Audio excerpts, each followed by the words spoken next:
Hello and welcome to this edition of Y-PAC CityCast. I'm Randy Beeler.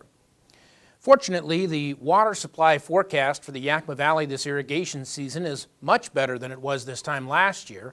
Following the devastating drought of 2015, all signs point to no problems at all this year when it comes to irrigators having enough water. Still, now is not the time to forget that water remains a precious commodity in our region, and we always need to do our best to use it effectively and efficiently. The irrigation season in the city of Yakima officially began on April 1st. Even with warmer than normal temperatures so far this spring, the mountain snowpack, which feeds the valley's irrigation systems, remains strong. Still, the city is continuing its efforts to encourage people to use water wisely. Launched during last year's drought, the City of Yakima's 42 Ways to Save Water campaign provides tips about how to take small steps toward reducing your overall water usage. The complete list of 42 ways to save water is available through the Points of Interest section on the city's website front page. The information is also being shared through the city's social media platforms, YCTV Y-PAC cable channels, and news releases, traditional media, and more. Though the harsh drought conditions that the Yakima area experienced last year are not expected this irrigation season, by changing water usage habits even in years when water supplies are ample will contribute to the long-term viability of the region. For the past 6 years, the U.S. Drug Enforcement Administration has partnered with local law enforcement agencies, nonprofit entities, and others to help people safely dispose of unwanted, outdated, or unused prescription drugs during the annual National Prescription Drug Take-Back Day. The next opportunity for people to get rid of unneeded prescription drugs will take place on April 30th. In Yakima, the drop-off site will be located at the Celerity Credit Union branch at 110 North 5th Avenue. The drop-off site will be open from 9 a.m. to 1 p.m. on April 30th and will be accepting prescription drugs that will be disposed of free of charge. Yakima County Crime Stoppers will also be on hand to accept outdated personal documents, which will be shredded for free, courtesy of CI Shred. The annual Take Back Day helps to reduce the number of prescription drugs that are thrown away or flushed down the toilet, both of which can result in contamination of groundwater and surface water supplies. Disposing of unneeded personal documents is a practical way for people to avoid being a victim of identity theft. Well, new equipment at the Yakima Airport is making predicting wind patterns more reliable, and efforts by the City of Yakima to address dangerous buildings are paying off. With those stories, here's CityCast's Ken Crockett. Thank you, Randy. The Yakima Airport is one of 24 sites in south central Washington and north central Oregon that is participating in a Department of Energy wind forecasting study.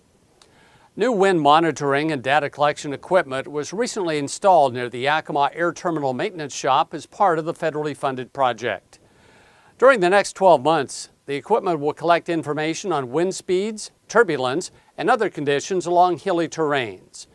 A similar study was conducted 3 years ago in the upper Midwest on fairly flat land. The data will be combined with computer forecasting models to help in the production of renewable electricity from wind power. Improved wind forecasting is also beneficial to aviation, and the Yakima Airport will receive nearly $1,500 annually under terms of a 2-year lease agreement. A push by the City of Yakima to reduce the number of dangerous or abandoned buildings is showing good results.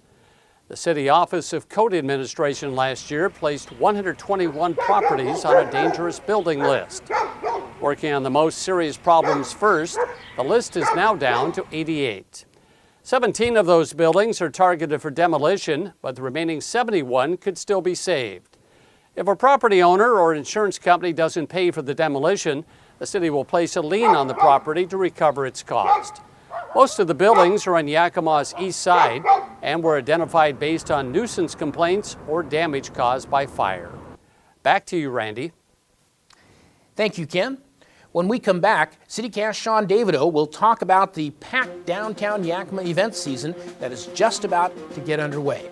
You're watching Y-PAC CityCast.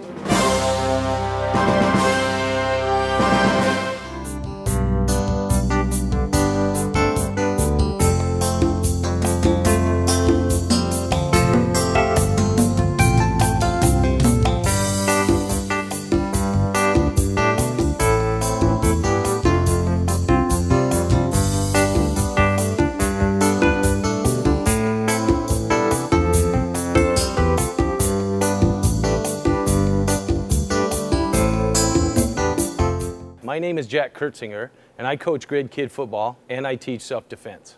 My name's Ryan Pepper, and I coach youth basketball. I'm Jim Moore, and I'm a certified EMT. I'm Elaine Gonzalez, and I'm a police chaplain. What do we have in common? We're all a part of your Yakima Police Department. Be part of the solution. For the last several years, the City of Yakima has actively partnered with local businesses and other organizations to develop more downtown events and activities to help stimulate economic activity in the community's core. The number of events continues to grow, as does their popularity. With more about what's on tap downtown this event season, here's CityCast's Sean Davidow. Thanks, Randy. I'm here on historic North Front Street, which over the last few years has become the venue for the Yakima music scene. Coming up in May, Front Street sees the return of the Roots and Vines Festival for the second year, powered by Chinook Fest. The organizers of the Bluegrass Americana Music Festival say the first year was a welcome success, and that has led to quite a lineup for the May 14th event. You can find out more information and see the entire promotional video at rootsandvinesfest.com. Now, Randy, this is just the beginning of the music on Front Street.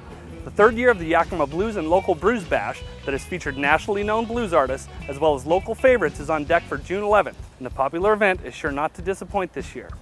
Along with the 2 stages and 8 hours of non-stop classic blues music, some of the best local brews around will be on tap for attendees to enjoy. Now, to find out all of the information for the 3rd annual Yakima Blues and Local Brews Bash, visit yakimablues.com. And Randy, the biggest change on the Front Street music scene is the addition of the Downtown Summer Nights concert series. The popular weekly concert series that filled 4th Street on Thursday nights the last few years is moving down the block to Front Street.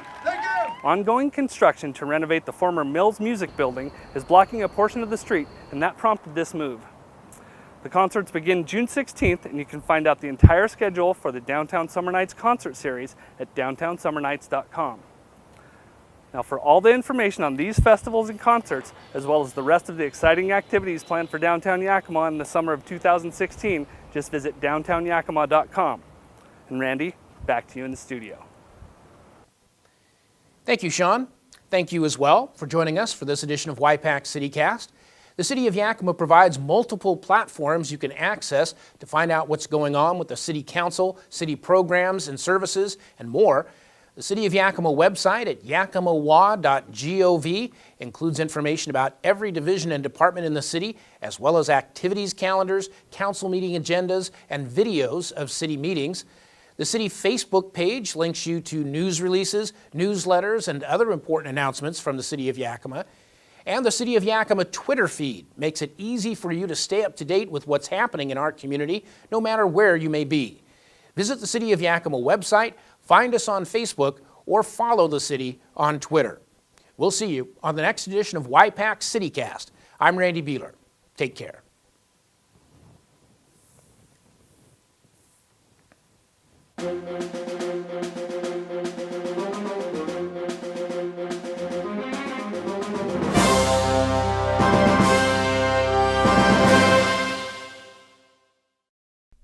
For more information on Y-PAC CityCast, call 575-6092.